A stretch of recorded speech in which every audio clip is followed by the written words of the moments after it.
At exactly 3:47 a.m., more than 160 US and Ukrainian missiles exploded into the sky, targeting four of Russia's most fortified military bases: Bryansk, Kursk, Belgorod, and Crimea.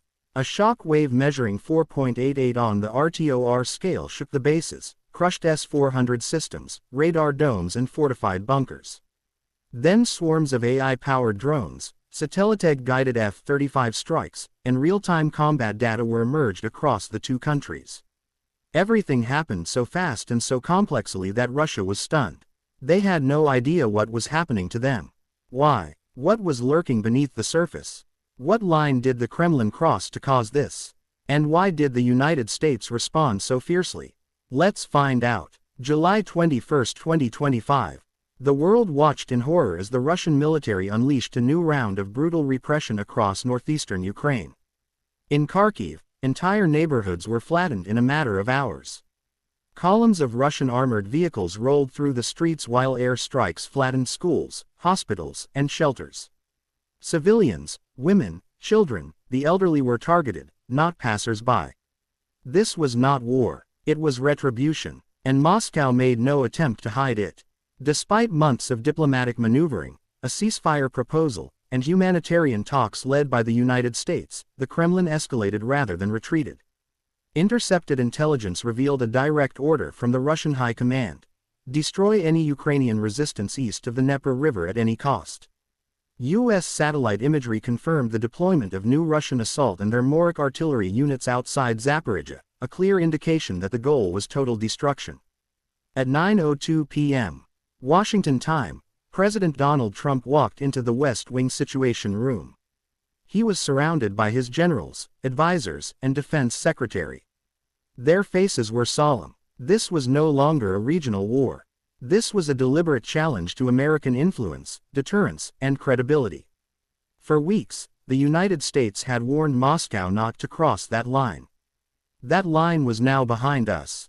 The president stood. He did not shout. He did not delay. He looked each man in the room in the eye and gave the single command that mattered. Launch joint retaliation. Bring all assets into action. We act now. Across NATO command centers, coded orders were being transmitted rapidly over secure channels. American destroyers in the Mediterranean had changed course. Carrier strike groups in the Black Sea were being rearmed. In Kiev, the Ukrainian High Command had activated its strike network. Operation Iron Horizon was no longer a plan on paper. It was an unstoppable precision war machine, and it had just been deployed. What happened next would restore Ukraine's balance, showing the world that America was still the world's best. Before we dive into the full-scale retaliation, tell us, do you think this was inevitable or a step too far? By dawn on July 22, Operation Iron Horizon was in motion. No press conferences, no formal declarations, just movement, relentless, calculated, and silent. From the Mediterranean, two U.S. carrier strike groups split formation, each carrying dozens of F-35 Lightning IIs, precision-guided munitions, and Tomahawk cruise missiles. Onboard command modules lit up with satellite link maps, real-time ISR, intelligence, surveillance, reconnaissance feeds, and AI-generated targeting overlays. Every weapon had a purpose. Every second was part of a plan. At the heart of the operation was Nexus Link, a next-generation joint targeting network developed by DARPA. It linked American and Ukrainian forces through encrypted satellite relay, integrating battlefield data from US AWACS, NATO early warning radars, Ukrainian ground observers and drone swarms. That system allowed for true multi-domain coordination, air, land, and cyber without delay, without confusion. Ukraine's role wasn't symbolic, it was strategic. In underground bunkers beneath Kiev, engineers activated hundreds of domestically produced UAVs. Cheap, agile, deadly. Built from modular parts and repurposed civilian components, these drones carried shaped charges, thermal seekers, and jammers. Their job: saturate Russian airspace, exploit gaps in radar coverage, and bleed the enemy's attention span. Meanwhile, U.S. destroyers and submarines prepared 120 Tomahawk missiles, programmed for deep strike. Their targets: Russia's most hardened military sites, Bryansk, Kursk, Belgorod, and Crimea, locations considered impenetrable for years. Each site had overlapping S-400 batteries, early warning radars, and kinetic interceptors, but they were built for conventional threats, not asynchronous multi-vector attack streams. That's exactly what America was bringing. Dozens of E-2D Hawkeye aircraft took position high above the battlefield, synchronizing waves of inbound assets. MQ-9 Reapers loitered at high altitude, watching, mapping, feeding everything into Nexus Link. What was once a theoretical warfighting doctrine, autonomous swarm saturation, AI battlefield fusion, and human-machine teaming was now the centerpiece of a real-world mission. A mission designed to dismantle the myth of Russian invulnerability. And at 3:47 a.m., the first missile launched. Don't blink now. The next phase will change everything. Subscribe to make sure you don't miss what happens when the missiles fly. 3:47 a.m. August 18, 2025. Somewhere in the pitch-black waters of the Black Sea, a salvo of 34 Tomahawk cruise missiles ripped into the sky. Fired from the USS McFall and USS Gravely, two Arleigh Burke-class destroyers operating under blackout conditions.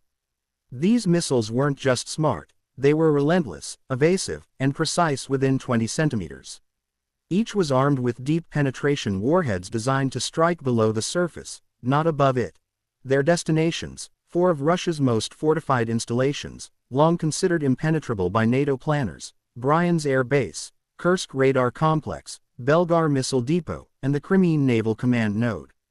Within 9 minutes, those missiles crossed into Russian airspace. At the same moment, dozens of MQ-25 Stingray drones broke formation, flying just 20 feet above the treetops. Hugging the radar shadow zone, they jammed Russian tracking radars using micro-disruptors and dropped decoy flares to scramble heat-seeking interceptors. Above them, Ukrainian R-360 Neptune missiles flew high and straight, drawing the S-400 systems into the wrong firing arcs. It worked. Russia's air defenses fired off over 140 surface-to-air interceptors in under 4 minutes, but only a handful found their mark. The rest were chasing shadows. Ghost signatures created by American ECM, electronic countermeasures, and Ukrainian drone swarms. By 0401 a.m., Bryansk Air Base ceased to exist. 27 Tomahawks tore through hangars, runways, and fuel storage tanks. Satellite images revealed 7 Russian Su-35s vaporized on the tarmac and 2 Il-76 transport aircraft shredded mid-refueling. Flames rose over 300 feet high. Ammunition bunkers buried under reinforced concrete erupted like volcanoes, their shock waves flattening everything within 200 meters. And then came the silent killers. American F-35s running M&E missions control slipped past Russian radars undetected. Armed with GBU-53B Stormbreaker bombs, they struck hardened targets at Belgorod and Kursk with surgical precision. Radar towers collapsed like folding chairs. Bunkers imploded. Static went dead across regional Russian communications. From orbit, a NORAD early warning satellite captured the thermal signature. The spike was so intense, it tripped alarms in Colorado Springs. That's how hot the battlefield had become. Meanwhile, on the ground, Ukraine's modified drone fleet swarmed the outskirts of Crimea. Over 300 drones saturated the airspace around the Russian naval command post. Many were shot down, but a dozen slipped through, detonating directly at top radar dishes, fuel convoys, and mobile HQ units. By 0418 a.m., all 4 targets were ablaze. And Moscow silent. No press releases, no speeches, just scrambling jets, frantic signals, and panicked command channels. For the first time in a decade, Russia's inner defense belt had been breached. But this was just the ignition point, because Iron Horizon wasn't just designed to strike hard. It was designed to cascade layer after layer, wave after wave, and the next one was already in the air. 0419 a.m. August 18, 2025. As smoke columns from Bryansk and Kursk rose like black pillars into the night, a new wave began. This wasn't cleanup, this was eradication. From 42,000 feet above the earth, 4 American B-2 Spirit bombers slipped into Russian airspace under full stealth protocols. No radio chatter, no transponders. Their payload, massive ordnance penetrators, MOPs, 30,000-pound bunker busters designed to tunnel deep before detonation. Their target, the Belgorod missile depot, protected by multi-layered concrete, seismic dampeners, and electronic decoys. At 0423 a.m., all 4 bombs hit within 0.7 meters of intended impact. According to NORAD telemetry, what followed was not a blast. It was a rupture. The earth around the Belgorod complex convulsed as over 470 tons of high-explosive warheads, ballistic missile fuel, and oxidizers ignited simultaneously. A fireball 2,600 feet wide consumed the landscape, and the resulting shock wave registered 4.8 on the RTOR scale, felt as far as southern Moscow. Russian emergency broadcast briefly lit up local TV, then went black. But the onslaught wasn't over. At 0427 a.m., over 300 Ukrainian kamikaze drones breached Crimean airspace, coordinated via real-time data uplinks from US satellites. They broke through low-altitude gaps in radar coverage. These drones, no larger than a bicycle wheel, carried shaped thermite charges capable of melting through armor, steel, and reinforced housing. Within minutes, they descended on the Crimean Naval Command node, the brain of Russia's Black Sea Fleet operations. 212 drones made contact. The command structure vanished in a chain of precision detonations that flattened the topography. Fire control systems, satellite comms, encrypted relay towers, all gone in under 6 minutes. Secondary strikes hit radar domes and fuel depots, creating firestorms that stretched for miles. From the USS Roosevelt's Combat Information Center, Admiral Pike stared at the feed in silence. "We just blinded their entire southern theater," he said in one pass. Meanwhile, Ukrainian higher batteries unleashed a saturation volley toward Kursk's backup command bunkers, 48 rockets in 72 seconds. Thermal footage showed munitions hitting within 3 meters accuracy, collapsing hardened structures and igniting munition stocks. Back in the Belgorod region, where the smoke still hadn't cleared, F-35s under MCON performed a final sweep. They launched GBU-39 small-diameter bombs, each weighing just 250 pounds, but guided with laser and GPS convergence. These finished what the MOPS started, targeting the mobile missile launchers hidden in deep woods and camouflaged revetments. By 4:44 a.m., all 4 Russian strongholds had been neutralized. Not damaged, not disabled, erased. And in Moscow's command centers, silence, systems dark, radios dead, generals unreachable. Russia, for the first time since the Cold War, had suffered a coordinated multi-domain decapitation strike and couldn't even see where it came from. Because in this new age of warfare, when America strikes, you don't hear it coming. You only feel it when everything around you turns to ash. By 5 a.m., the smoke had not yet cleared, but the message had already been delivered. Operation Iron Horizon was never just a retaliation. It was a declaration, a calculated warning wrapped in steel, fire, and technological dominance. In a single night, 4 of Russia's most fortified military installations had been reduced to scorched ground. And they weren't just military outposts. They were symbols. Symbols of power, permanence, and confidence. Now they were craters. The world took notice. From Brussels to Tokyo, intelligence briefings lit up. Satellite photos flooded military command centers. The thermal signatures, the precision of the strikes, the speed of the operation, all pointed to one fact. America's logistics, surveillance, and integrated strike capability remained unmatched. Every link in the chain from an unmanned drone in Ukraine to a stealth bomber over the Black Sea had functioned with mathematical precision. But the greater truth went deeper.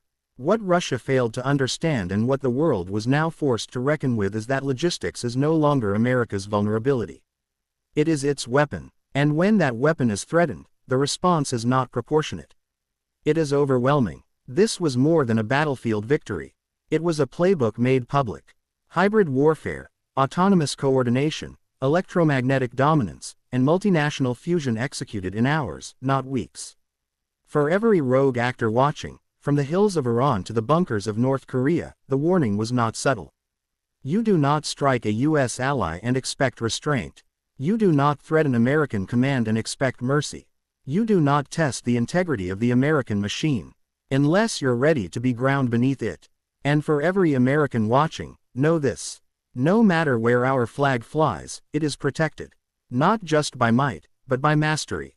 Operation Iron Horizon was more than a military response.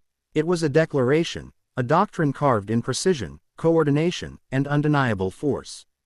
It delivered a message that echoed across continents. The United States does not hesitate. It does not warn. It responds decisively, globally, and without compromise. 4 of Russia's most fortified military sites, Bryansk, Kursk, Belgorod, and Crimea, were not merely disabled. They were erased in under an hour. Entire command chains collapsed, supply lines severed, strategic hubs turned into scorched craters. This wasn't chance. It was strategy. American technology, Ukrainian resilience, and AI-fused coordination formed a war machine no doctrine had ever faced before. From Tomahawk missile salvos to stealth F-35 strikes. From Ukraine's kamikaze drones to the real-time battlefield network link, this was modern war at full scale. The message was clear. If you threaten a U.S. ally, if you gamble on silence or restraint, you won't be met with negotiations. You'll face a wave of retaliation faster than your sensors can process and stronger than your defenses can endure. This is the new face of American warfare. Speed, precision, and total dominance across every domain. And to every American watching, know this. The flag that flies over our ships, our embassies, and our battlefields is never alone. It is protected by steel, strategy, and a will that does not bend. We act fast, we strike hard, and we never forget. If you believe in American strength, subscribe and support the channel. Your voice helps us keep telling the stories that matter.